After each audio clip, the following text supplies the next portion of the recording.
जहानाबाद हमनी हो गेली आबाद, जिला बनल जहानाबाद हमनी हो गेली आबाद। अब तो खुशी छितराएल हे जहानवा में, अब तो खुशी छितराएल हे जहानवा में।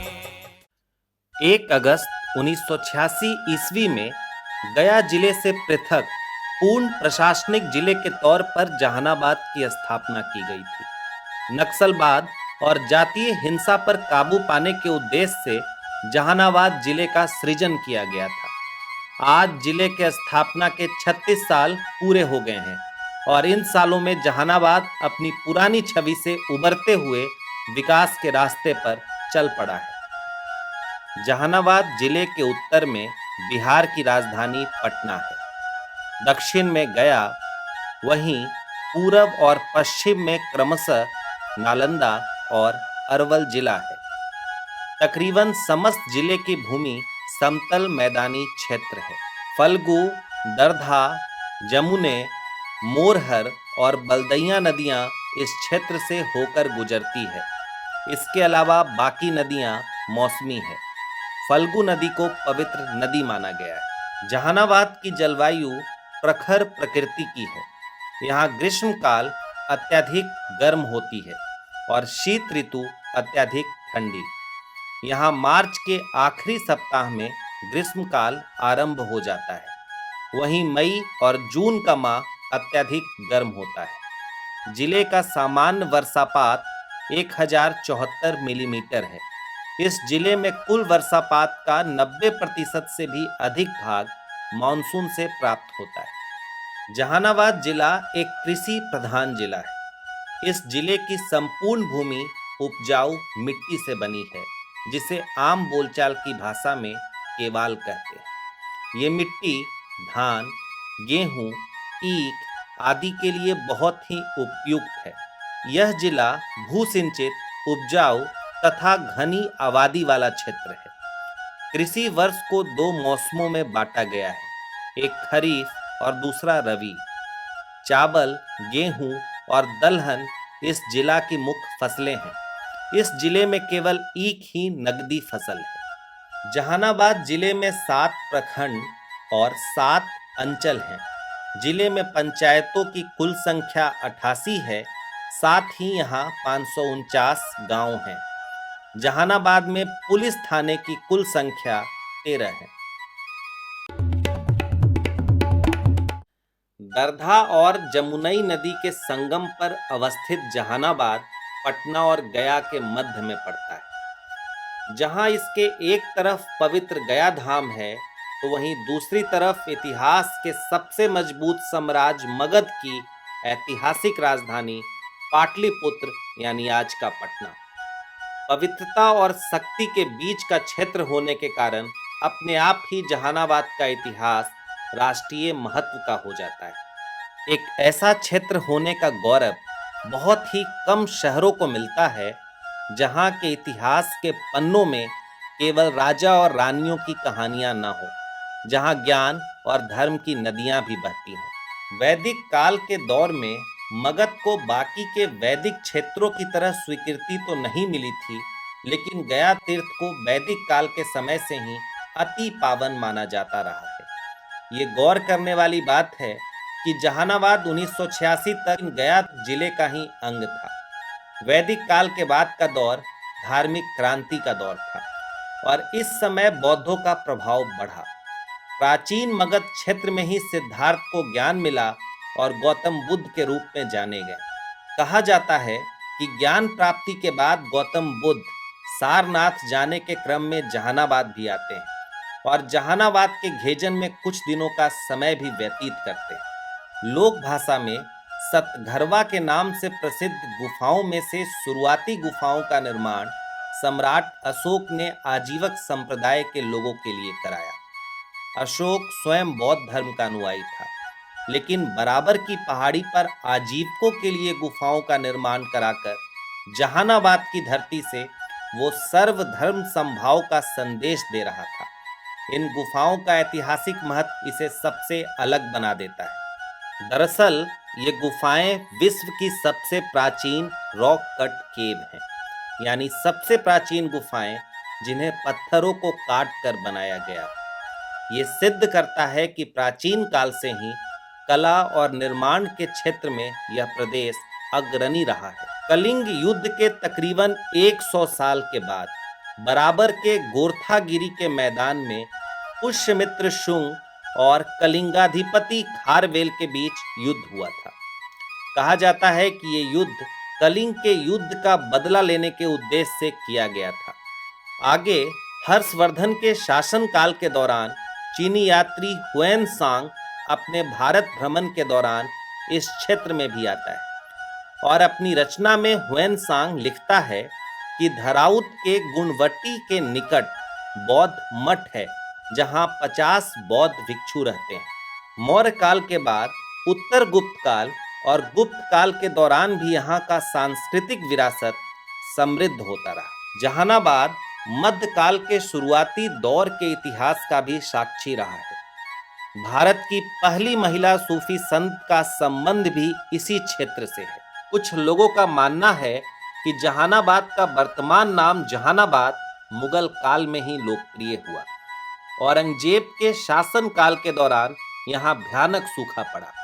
इस क्षेत्र के निरीक्षण की जिम्मेदारी औरंगजेब ने अपनी बहन जहान आरा को दिया, जो यहाँ आने के बाद जहानाबाद में एक मंडी स्थापित करती है। ये मंडी आज भी यहाँ स्थित है। जहाँ आरा के द्वारा स्थापित होने के कारण कालांतर में यह क्षेत्र जहानाबाद के नाम से जाना गया। औरंगजेब के काल में ग्राम अमथुआ के मुहम्मद शफी और मुहम्मद अशफाक फैज को दिल्ली दरबार ने न्यायविद के रूप में फतवाए आलमगीरी का संकलन करवाया, जो आज के मुस्लिम पर्सनल लॉ में विशेष महत्व रखता है। मुगल काल के बाद ईस्ट इंडिया कंपनी के माध्यम से अंग्रेजी हुकूमत का प्रसार पूरे भारत में हुआ। ब्रिटिश सत्ता के खिलाफ भारतीय स्वतंत्रता आंदोलन में जहानाबाद के लोगों की भी अहम भूमिका रही।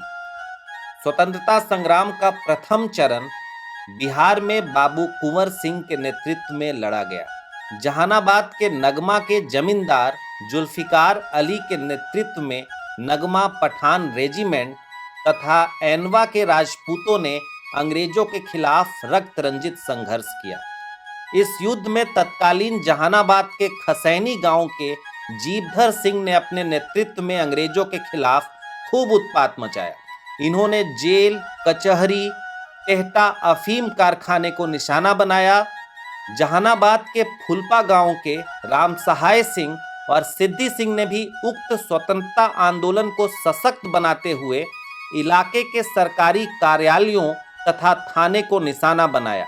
जहानाबाद के इतिहास में क्रांतिकारियों की श्रृंखला है, जो 1857 से 1947 ईस्वी तक के स्वतंत्रता आंदोलन में अपनी पहचान बनाए हुए है। इसमें छात्रों, मजदूरों, किसानों तथा महिलाओं का भी योगदान रहा। कवियों, लेखकों ने भी आंदोलन को एक नई दिशा दी थी। तकरीबन 1540 ईस्वी से 1545 ईस्वी तक जहानाबाद औद्योगिक स्थल बन चुका था। इस काल में वस्त्र तथा प्रस्तर उत्पादों से जहानाबाद काफी संपन्न था। विदेशों में इन उत्पादों की तूती बोलती थी। हुलासगंज का पत्थर उद्योग उच्च कोटि का था। बुकानन ने अपने रिपोर्ट में इसका विशेष उल्लेख किया है। मौर्य काल में कपड़ा बुनने, सोने चांदी के आभूषण, मिट्टी के खिलौने, बर्तन, जूते निर्माण और उनके व्यापार होते थे। तेलहन की पैदावार भी यहाँ प्रचुर मात्रा में होती थी। 1760 ईस्वी में ईस्ट इंडिया कंपनी द्वारा जहानाबाद में सेंट्रल क्लॉथ फैक्ट्री शाखा प्रदर्शनी लगाई गई थी, जिसमें जहानाबाद में निर्मित कपड़ों की प्रशंसा हुई। 1866 ईस्वी में सब डिविजनल ऑफिसर बलवर ने यहाँ रेलवे लाइन, स्टेशन, कोर्ट, ईट उद्योग, स्वास्थ्य और शिक्षा के क्षेत्र में विकास किया। 1872 ईस्वी में जहानाबाद को अनुमंडल का दर्जा मिला। 1942 ईस्वी में जहानाबाद में हवाई अड्डे की स्थापना हुई और फादर अल्फांस गोवियस ने चर्च की स्थापना की। यह स्थान कैथोलिक चर्च के नाम से विख्यात है। प्राचीन देवी मंदिर की स्थापना 1906 ईस्वी में हुई। कहा जाता है कि ऊंट की सवारी कर व्यापारी गया जाने के क्रम में यहाँ अपना ठहराव बनाते थे और पटना गया का मध्य स्थल होने के फलस्वरूप यह स्थल ऊटा के नाम से विख्यात हो गया। सन 1947 ईस्वी में भारत आजादी के लिए तैयार हो रहा था, लेकिन साथ ही ये दौर सांप्रदायिक दंगे का भी था। जहानाबाद इस दंगे से बुरी तरह प्रभावित हुआ।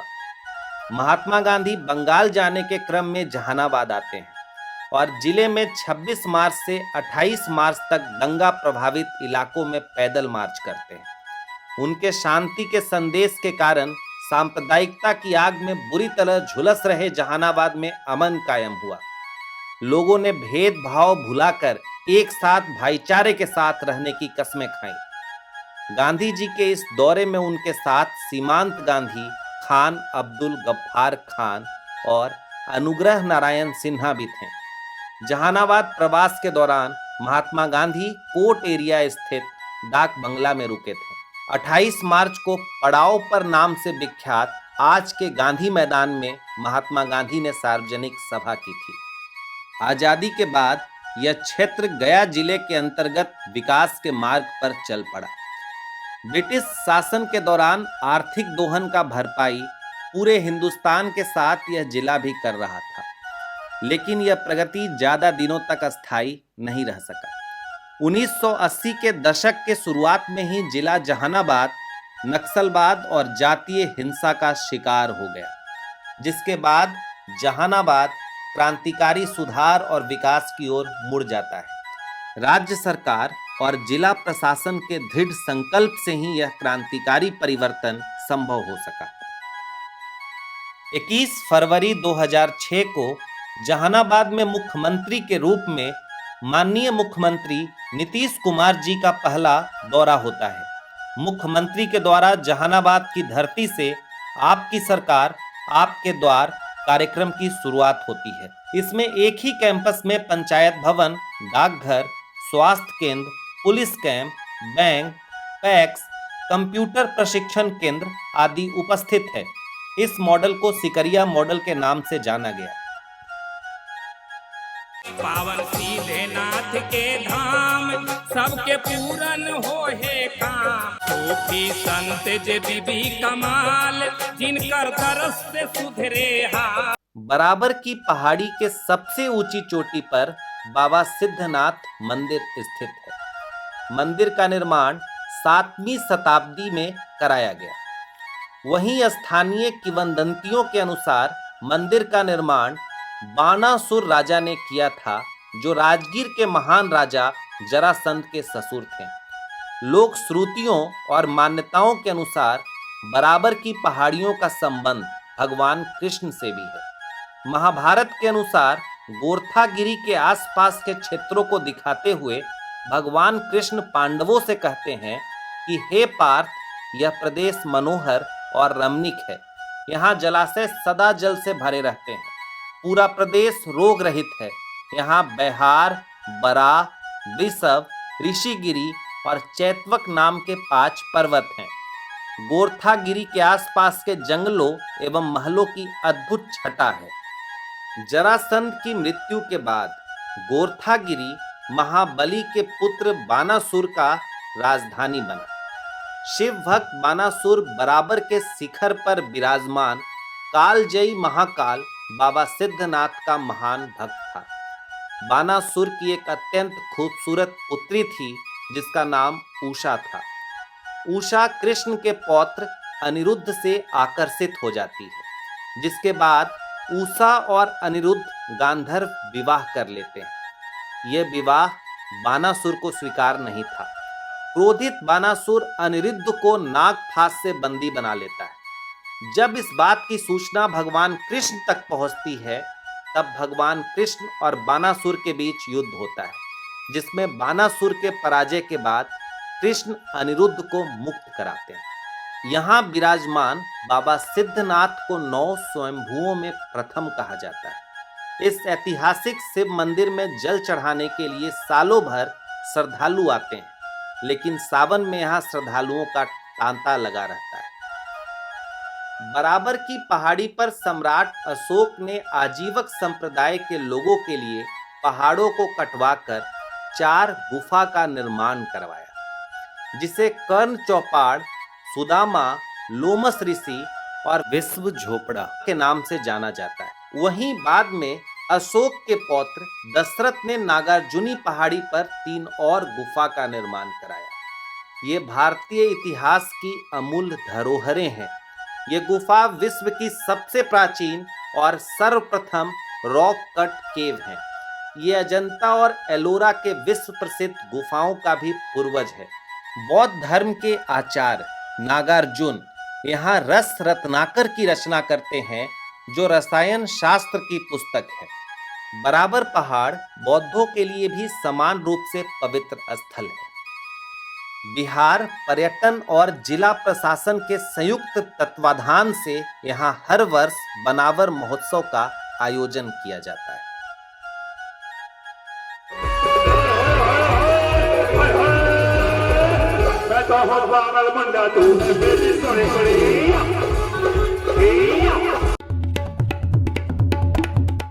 जहानाबाद के काको प्रखंड में हजरत बीबी कमाल का मकबरा है। हजरत बीबी कमाल भारत की पहली महिला सूफी संत हैं। लोगों का कहना है कि वर्ष 1174 में बीबी कमाल अपनी बेटी दौलती बीबी के साथ काको आई और आने के बाद यहीं की होकर रह गईं। उनके मजार पर फिरोज शाह तुगलक और शेर शाह सूरी जैसे शासक भी चादरपोशी कर दुआएं मांगी है। इस दरगाह की चर्चा आईने अकबरी में भी है। इस दरगाह के समीप एक अति प्राचीन कुआं है। ऐसा माना जाता है कि अपने कुष्ठ रोग से मुक्ति के लिए फिरोज शाह तुगलक ने इसी कुएं के जल का उपयोग किया था। बिहार सरकार के द्वारा यहाँ प्रतिवर्ष सूफी महोत्सव का आयोजन किया जाता है। साथ ही यह मकबरा बिहार के सूफी सर्किट का हिस्सा भी है। लोक मान्यता के अनुसार काको का संबंध राजा दशरथ की रानी कैकई से भी है। ऐसी मान्यता है कि कैकई यहाँ कुछ दिनों के लिए आई थी और साथ ही कैकई ने यहाँ पूजा अर्चना भी किया। यहाँ सड़क के दक्षिण में एक बड़ा पोखर है, जिसे लोग पनिहास के नाम से जानते हैं। पनिहास पोखर से विष्णु की एक भव्य और सुंदर चतुर्भुज मूर्ति मिली है, जिसे लोगों ने स्थानीय विष्णु मंदिर में स्थापित कर दिया और नियमित तौर पर पूजा अर्चना करते हैं। यहाँ बहुत धूमधाम के साथ छठ पूजा का आयोजन किया जाता है। धराउत ऐतिहासिक और पुरातात्विक दृष्टि से परिपूर्ण एक गांव है। यह बराबर की पहाड़ी से 7 किलोमीटर उत्तर पश्चिम में जहानाबाद जिले के मखदूमपुर प्रखंड के धराउत पंचायत में स्थित है। इस गांव का संबंध राजा पदम चक्र के पुत्र चंद्रसेन से जोड़कर देखा जाता है, जिन्होंने गांव के दक्षिण में एक विशाल तालाब का निर्माण करवाया था, जिसे आज चंदोखर या चंद्र पोखर के नाम से जाना जाता है। इस तालाब के पूर्वी भाग में अति प्राचीन शिव जी का मंदिर और भगवान नरसिंह का मंदिर अवस्थित है। लॉर्ड कनिंघम ने इस गांव का क्रमशः 1862 और 1880 ईस्वी में 2 बार दौरा किया था। लॉर्ड कनिंघम के अनुसार कुनवा पहाड़ी के शीर्ष पर 5वीं और 10वीं शताब्दी के निर्मित एक स्तूप तथा 2 छोटे छोटे मंदिर मिले थे। कनिंघम ने तालाब के निकट ही पीपल के वृक्ष के पास कुछ अभिलेख और ईंट का विशाल स्तंभ देखा था।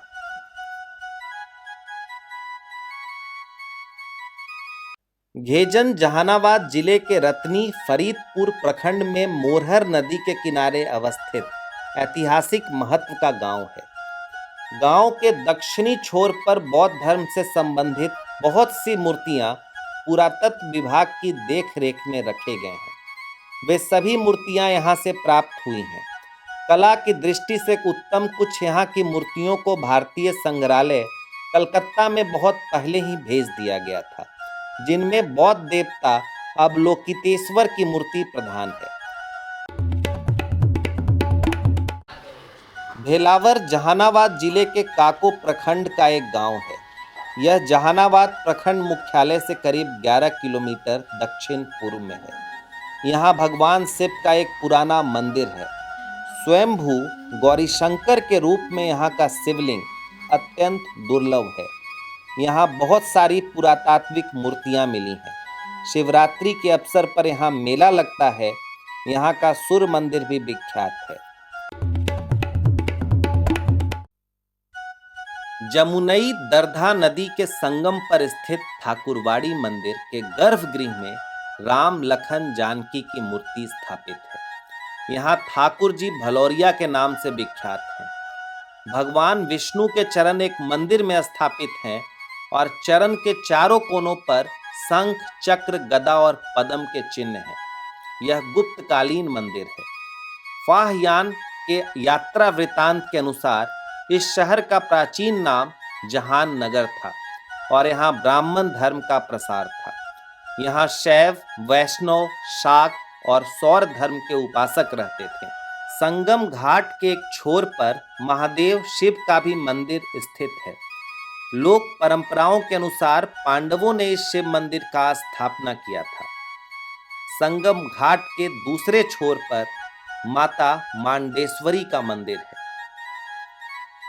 ठाकुरवाड़ी का दुर्गा पूजा और छठ जहानाबाद में दिव्य प्रतिष्ठा रखता है। यहाँ चित्रगुप्त मंदिर भी स्थित है। जहानाबाद, गया और नालंदा के किसानों की वर्षों पुरानी मांग को देखते हुए वर्ष 2006 में उदयराजस्थान बराज का शिलान्यास किया गया था। इसका उद्घाटन 2017 में माननीय मुख्यमंत्री नीतीश कुमार ने किया। यह इलाके के किसानों के लिए वरदान साबित हो रही है। फल्गु नदी का पानी जिले के मखदुमपुर, घोसी तथा हुलासगंज प्रखंड क्षेत्र के खेतों तक नहर के माध्यम से अब पहुंच रहा है। बराज के कारण नदी के पानी को बर्बाद होने से भी रोका जा रहा है। ज्यादा पानी आने पर बराज के गेट को बंद कर देने से बाढ़ की समस्या से भी निजात मिल जाती है। बहुत कम ही समय में यह बैराज जहानाबाद की पहचान से जुड़ गया है। इसके अलावा जहानाबाद में मीरा बिघा, जारू बनबरिया, ओकरी, दक्षिणी, अमथुआ, नोआमा, देहुनी, खुदौरी, धुरवारी, लाट, बैना, केऊर, धरनई आदि भी पुरातात्विक और ऐतिहासिक रूप से महत्वपूर्ण है। मगही यहाँ की मुख्य क्षेत्रीय भाषा है, जिसकी जड़ें हिंदी से भी प्राचीन है। यहाँ के लोक कलाकारों ने आधुनिक काल में मगही को प्रतिष्ठा दिलाने में काफी श्रम किया है। जहानाबाद में मगही परंपरा काफी समृद्ध है। यहाँ का लोक गायन में चौहट का विशेष स्थान है, जिसमें इंद्र भगवान से वर्षा के लिए विनती की जाती है।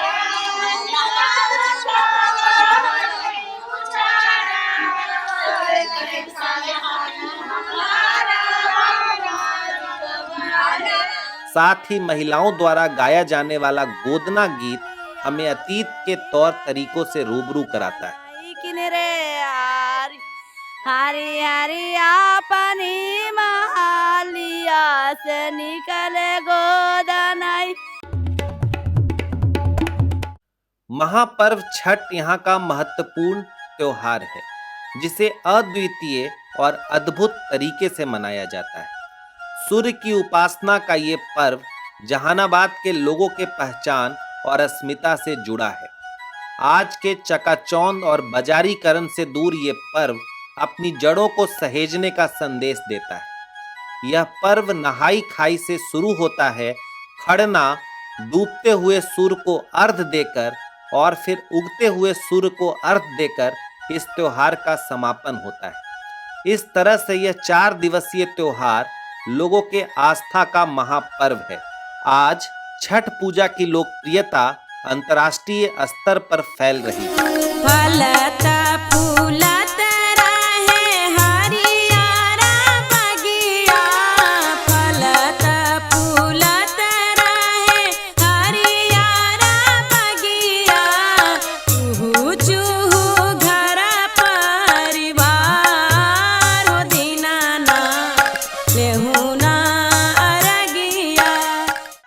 जहानाबाद के लोगों के द्वारा दुर्गा पूजा भी बहुत धूमधाम से मनाया जाता है।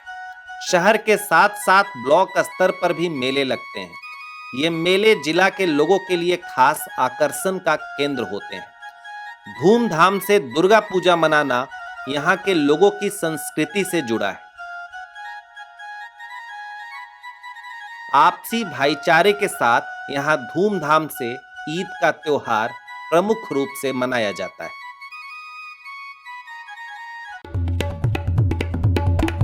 दो 2011 की जनगणना के अनुसार जहानाबाद जिले की कुल आबादी 11,25,313 है, जिसमें पुरुषों की संख्या 5,85,582 है। वहीं महिलाओं की जनसंख्या 5,39,731 है। जहानाबाद का लिंगानुपात 922 महिलाएं प्रति 1,000 पुरुष है। जहानाबाद जिले में पुरुषों की साक्षरता 79.30% है, वहीं महिलाओं की साक्षरता 56.24% है। जिले की कुल साक्षरता 66.27% है। देखो दुनिया का है सरताज, ये अपना जहानाबाद। 7 निश्चय योजना बिहार सरकार की सबसे महत्वपूर्ण और महत्वाकांक्षी योजना है। इस योजना का क्रियान्वयन बिहार विकास मिशन बिहार के द्वारा हो रहा है। सरकार की प्राथमिकता है कि राज्यवासियों को न सिर्फ मूलभूत सुविधाएं जैसे पेयजल, शौचालय और बिजली उपलब्ध हो, बल्कि आधारभूत संरचनाओं जैसे सड़क, गली और नाली का भी विस्तार हो। सरकार ने महिलाओं एवं युवाओं को आत्मनिर्भर एवं सक्षम बनाने के उद्देश्य से उनके लिए उच्च व्यावसायिक एवं तकनीकी शिक्षा की व्यवस्था और विस्तार करने का भी संकल्प लिया है। सरकार द्वारा लिए गए सभी 7 निश्चय की रूपरेखा इस प्रकार तैयार की गई है कि जिसके अंतर्गत बनाई जा रही योजनाओं का लाभ समाज के सभी वर्गों को समान रूप से तथा बगैर किसी भेदभाव के प्राप्त हो सके। 7 निश्चय योजना के तहत राज्य स्तर पर जिला जहानाबाद का रैंकिंग माह अगस्त 2020 से नवंबर 2020 तक प्रथम स्थान पर रहा है। जहानाबाद जिला को 7 निश्चय योजना में बेहतर कार्य करने के लिए माननीय मुख्यमंत्री बिहार सरकार द्वारा 21 अप्रैल 2020 को सम्मानित भी किया गया है। पर्यावरण की सुरक्षा एवं जल संरक्षण हेतु बिहार में जल जीवन हरियाली अभियान का प्रारंभ 9 अगस्त 2019 को किया गया था। जहानाबाद जिले में जल जीवन हरियाली अभियान अंतर्गत विभिन्न अवयवों पर काम किया जा रहा है। इसके अंतर्गत सार्वजनिक अतिक्रमित जल संचयन संरचना को अतिक्रमण मुक्त करना, सार्वजनिक जल संचयन संरचनाओं का जीर्णोद्धार, कुओं को चिन्हित कर उसका जीर्णोद्धार, सार्वजनिक कुओं, चापाकलों के किनारे सोख्ता, रिचार्ज पिट्स का निर्माण, छोटी छोटी नदियों, नालों एवं पहाड़ी क्षेत्रों के जल संग्रहण क्षेत्रों में चेक डैम का निर्माण, नए जल स्रोतों का सृजन, भवनों में छत वर्षा जल संचयन, सघन वृक्षारोपण, टपकन सिंचाई और सौर ऊर्जा उपयोग को प्रोत्साहन तथा ऊर्जा की बचत का कार्य किया जा रहा है। जल जीवन हरियाली अंतर्गत लघु जल संसाधन विभाग द्वारा 5 एकड़ से अधिक के 25 तालाबों का जीर्णोद्धार कराया गया है। ग्रामीण विकास विभाग द्वारा 55 सार्वजनिक तालाब, 65 आहर एवं 335 पईन का जीर्णोद्धार कराया गया है। विभिन्न विभागों द्वारा 22 चेक डैम, 245 नए जल स्रोत एवं 287 छत वर्षा जल संचयन का निर्माण किया गया है। जल जीवन हरियाली अभियान अंतर्गत सभी संबंधित विभागों द्वारा सराहनीय कार्य किया जा रहा है। अनेकाधिक बार जिले ने पूरे राज्य में जल जीवन हरियाली के क्षेत्र में सर्वश्रेष्ठ प्रदर्शन किया है। राज्य स्तरीय समीक्षात्मक बैठक में जिले को पुरस्कृत भी किया गया है। जहानाबाद जिले में महात्मा गांधी राष्ट्रीय ग्रामीण रोजगार गारंटी योजना के तहत वित्तीय वर्ष 2022-23 में अब तक 50,407 परिवारों को रोजगार मुहैया कराते हुए कुल 19,26,000 मानव दिवस का सृजन किया गया है। मनरेगा एवं प्रधानमंत्री आवास योजना ग्रामीण के अभिसरण के तहत लाभुकों को 95 दिन के मानव दिवस का लाभ दिया जा रहा है तथा ICDS के साथ अभिसरण के तहत विभिन्न पंचायतों में आंगनवाड़ी केंद्र का निर्माण किया जा रहा है। जिले में कुल 10 आंगनवाड़ी केंद्र का निर्माण कार्य पूरा किया जा चुका है। जल जीवन हरियाली अभियान अंतर्गत मनरेगा योजना के तहत कुल 75 तालाबों को अमृत सरोवर के रूप में चिन्हित किया गया है, जिसमें 20 अमृत सरोवर का निर्माण कार्य भौतिक रूप से पूर्ण कर लिया गया है। स्वतंत्रता दिवस के अवसर पर सभी पूर्ण अमृत सरोवरों पर झंडोत्तोलन किया जाएगा। निजी भूमि पर जिले में कुल 135 तालाबों का निर्माण कराया गया है एवं आजीविका हेतु मत्स्य पालन के लिए प्रेरित किया जा रहा है। जिले में कुल 55 सार्वजनिक तालाबों, 65 आहरों, 335 पईन का जीर्णोद्धार कार्य पूर्ण किया जा चुका है। मनरेगा योजना के तहत जल निकायों के किनारे पेवर ब्लॉक पथ एवं विद्यालयों में बाउंड्री वाल का भी निर्माण कराया जा रहा है। मनरेगा योजना में कार्य कर रहे 98% जॉब कार्डधारियों को ससमय मजदूरी का भुगतान किया जा रहा है।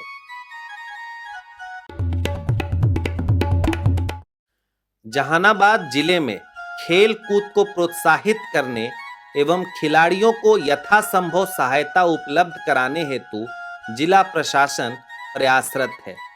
खिलाड़ियों को जिला स्तर, राज्य स्तर एवं राष्ट्रीय स्तर के खेल विधा हेतु तैयार करने के लिए प्रशिक्षण भी दिया जा रहा है। जिला स्तर पर आयोजित होने वाले कार्यक्रमों में जिला प्रशासन द्वारा खेल में उत्कृष्ट स्थान प्राप्त करने वाले खिलाड़ियों को सम्मानित तथा प्रोत्साहित किया जाता रहा है। जहानाबाद जिले में खेल संबंधित आधारभूत संरचनाओं के विकास, उन्नयन एवं सौंदर्यीकरण के लिए गांधी मैदान के समीप खेल भवन सह व्यायामशाला का निर्माण कार्य प्रगति पर है। इसके साथ मुख्यमंत्री खेल विकास योजना अंतर्गत वर्तमान में उच्च विद्यालय लखावर में फुटबॉल स्टेडियम का निर्माण हो चुका है। जहानाबाद जिले में सौंदर्यीकरण एवं सांस्कृतिक विकास की पहल स्वरूप जहानाबाद नगर परिषद क्षेत्र में अवस्थित स्पोर्ट्स कॉम्प्लेक्स में नवीन कार्य प्रगति पर है। जिला के खिलाड़ियों को खेल सुविधाएं प्रदान करने एवं खेल के विकास हेतु परिसर में बास्केटबॉल कोर्ट का उन्नयन तथा लॉन टेनिस कोर्ट का निर्माण कार्य प्रारंभ हो चुका है। स्पोर्ट्स कॉम्प्लेक्स के स्थापना के बाद से ही यहाँ गैलरी सहित 3 वुडन बैडमिंटन कोर्ट निर्मित किया गया है, जहाँ प्रतिदिन बैडमिंटन खिलाड़ियों द्वारा अभ्यास किया जाता है। जिले में दिनांक 16 जनवरी 2021 से 22 जुलाई 2022 तक कोविड-19 वैक्सीनेशन प्रथम खुराक 7,34,324 एवं द्वितीय खुराक 5,84,162 व्यक्तियों को दी जा चुकी है। 66,335 बूस्टर डोज दी जा चुकी है। कोरोना जैसी वैश्विक महामारी से प्रभावित जहानाबाद जिले में कोविड-19 के तहत 24 जुलाई 2022 तक 11,79,764 व्यक्तियों की जांच की गई है, जिसमें से कुल 11,858 व्यक्ति कोरोना संक्रमित हुए। इसमें से 11,778 व्यक्ति स्वस्थ हो गए हैं। जिले में कोविड-19 के तहत RT-PCR टेस्ट के लिए RT-PCR लैब सामुदायिक स्वास्थ्य केंद्र हुलासगंज में स्थापित किया जा चुका है एवं RT-PCR जांच किया जा रहा है। जहानाबाद के सदर अस्पताल में निर्बाध रूप से ऑक्सीजन की आपूर्ति के लिए ऑक्सीजन उत्पादन इकाई की स्थापना की गई है। जहानाबाद सदर अस्पताल अंतर्गत मरीजों तथा उनके परिजनों के लिए शुद्ध भोजन एवं नाश्ता की व्यवस्था हेतु जीविका दीदियों द्वारा कार्यरत कैंटीन की सुविधा उपलब्ध है। जिले में एक जीएनएम ट्रेनिंग संस्था स्थापित है, जिसमें प्रत्येक सत्र में 60 छात्राओं के नामांकन के साथ छात्रावास की सुविधा भी उपलब्ध है। साथ ही एक पैरामेडिकल संस्थान सह छात्रावास घोसी में स्थापित है। जिले के सदर अस्पताल में 4 बेड का आईसीयू कार्यरत है और 10 बेड का पीआईसीयू कार्यरत है। NH-83 परियोजना जहानाबाद जिला अंतर्गत 3 अंचल यथा जहानाबाद, काको और मखदूमपुर के 35 मौजों से गुजर रही है। सड़क निर्माण हेतु लगभग 1,89,645 हेक्टेयर भूमि अर्जित की गई है। जहानाबाद जिला अंतर्गत इस सड़क की लंबाई लगभग 34 किलोमीटर है। इस परियोजना की कुल लंबाई लगभग 34 किलोमीटर का दखल कब्जा अधियाची विभाग को दे दिया गया है। वर्तमान में जहानाबाद जिले में सड़क निर्माण का कार्य तीव्रता से प्रगति पर है। इस परियोजना से जहानाबाद जिला भी अंतर्राष्ट्रीय सर्किट से जुड़ जाएगा। जहानाबाद जिला से एक नई परियोजना NH-119D भी गुजर रही है, जिसकी लंबाई लगभग 35 किलोमीटर है। यह परियोजना मोदनगंज, घोसी, काको और मखदूमपुर अंचल के 33 मौजों से गुजरेगी। NH-119D से प्रभावित भूमि का प्राक्कलन NHAI गया के द्वारा स्वीकृत कर दिया गया है। राशि प्राप्त है। मुआवजा भुगतान की कार्रवाई की जा रही है। NH-110 एक महत्वपूर्ण सड़क है जो अरवल को जहानाबाद होते हुए नालंदा जिला से जोड़ता है। जहानाबाद जिले में काको एवं बंधुगंज में उच्च स्तरीय RCC पुल एवं इसके पहुंच पथ के निर्माण में आ रहे अवरोध को सफलतापूर्वक दूर कर दिया गया है। जहानाबाद शहर अंतर्गत आवागमन सुचारू करने हेतु दरधा नदी पर अवस्थित पुराने पुल के बगल में एक नए उच्च स्तरीय पुल का निर्माण कार्य पूर्ण हो गया है। पुल प्रारंभ होने के बाद स्थानीय लोगों को आवागमन में आ रही समस्याओं से निजात मिल गया है। जहानाबाद को पूर्ण रूप से खुले में शौच मुक्त बनाने के उद्देश्य से जिले में स्वच्छ भारत मिशन ग्रामीण के प्रथम एवं द्वितीय चरण के उद्देश्यों को प्रचारित करने तथा संकल्प को पूर्ण करने हेतु सक्षम बिहार स्वावलंबी बिहार अंतर्गत 7 निश्चय के द्वितीय चरण में लक्षित स्वच्छ गांव समृद्ध गांव के उद्देश्य की प्राप्ति के लिए लोहिया स्वच्छ बिहार अभियान का द्वितीय चरण प्रारंभ किया गया है, जो वर्ष 2021-22 से 2024-25 तक चलेगा। जहानाबाद जिला सभी ग्राम पंचायतों में स्वच्छ गांव समृद्ध गांव की परिकल्पना को साकार करने हेतु संकल्पित है। ठोस एवं तरल कचरा प्रबंधन के माध्यम से ग्रामीण क्षेत्रों में साफ सफाई के स्तर में सुधार लाकर उन्हें ODF प्लस गांव बनाने का उद्देश्य है। ठोस एवं तरल कचरा प्रबंधन के क्रियान्वयन के लिए प्रखंड द्वारा ग्राम पंचायतों का चयन किया गया है। साथ ही सभी 7 प्रखंडों के 25 पंचायतों में जिला जल एवं स्वच्छता समिति द्वारा 5,86,63,500 रुपए की निधि को हस्तांतरित किया गया है। सभी पंचायतों में कुल 445 स्वच्छता कर्मियों तथा 21 स्वच्छता पर्यवेक्षक का चयन एवं प्रशिक्षण पूर्ण किया गया है। 11 पंचायतों में अपशिष्ट प्रसंस्करण इकाई निर्माणाधीन है। साथ ही 338 वार्डों में कुल 59,341 घरों के लिए ठोस अपशिष्ट प्रबंधन का कार्य प्रगति पर है। सभी स्कूलों में जीविका समूहों में स्वच्छता कर्मियों, स्वच्छता पर्यवेक्षक के माध्यम से कचरा प्रबंधन हेतु जन जागरूकता अभियान चलाया जा रहा है। जहानाबाद जिले में लोहिया स्वच्छ बिहार अभियान के प्रथम फेज अंतर्गत 1,02,595 शौचालय का निर्माण हुआ है। साथ ही 92 सामुदायिक स्वच्छता परिसर समुदाय को उपयोग हेतु हस्तगत किया गया है, जिससे प्रति सामुदायिक स्वच्छता परिसर 30 महादलित परिवार लाभान्वित हुए हैं। स्वच्छ भारत मिशन ग्रामीण द्वितीय चरण अंतर्गत छूटे हुए तथा नए परिवारों को जोड़ने हेतु कार्य किया जा रहा है।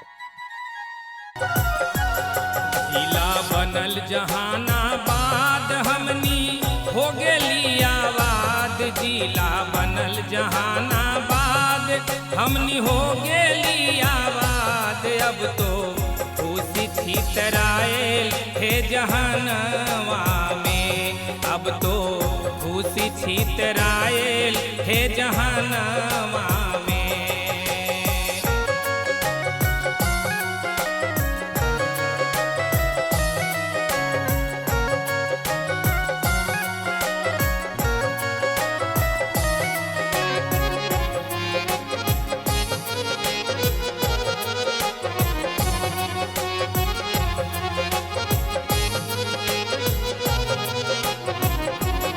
दिन 1 अगस्त के पावन जिला बनल हमर मन भावन।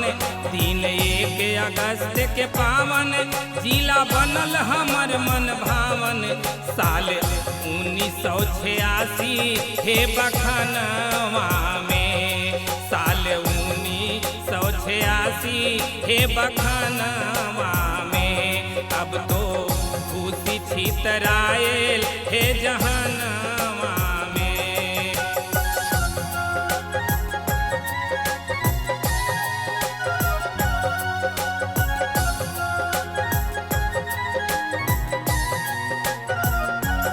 संगम दरधा जमुना बसल एकर छटाहिए में धसल।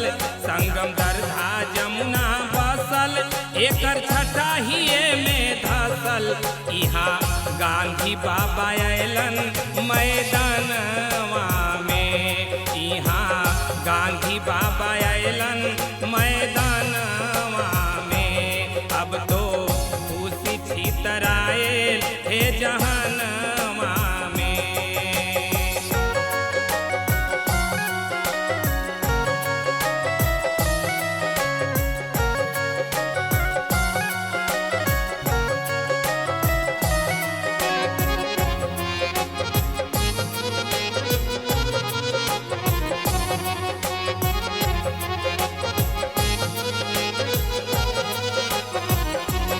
पावन सीधनाथ के धाम सबके पूरन हो हे काम। पावन सीधनाथ के धाम सबके पूरन हो हे काम। बतिया लिखल है वेद और पुराणवा में, बतिया लिखल है वेद और पुराणवा में। अब तो खुशी छितराएल हे जहानवा में।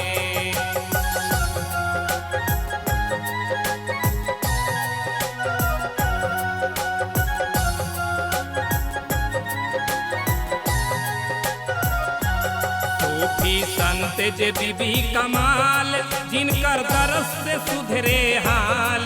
सूफी संत जे बीबी कमाल जिनकर दरस से सुधरे हाल। दुखिया दया पावे इन के शरणवा में, दुखिया दया पावे इन के शरणवा में।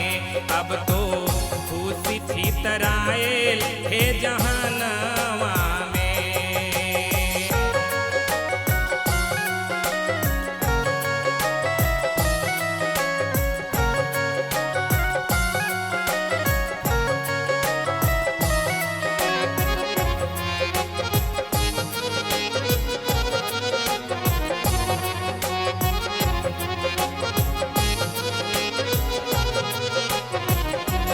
मिलल जहाँ आरा से नाम, पहली खोई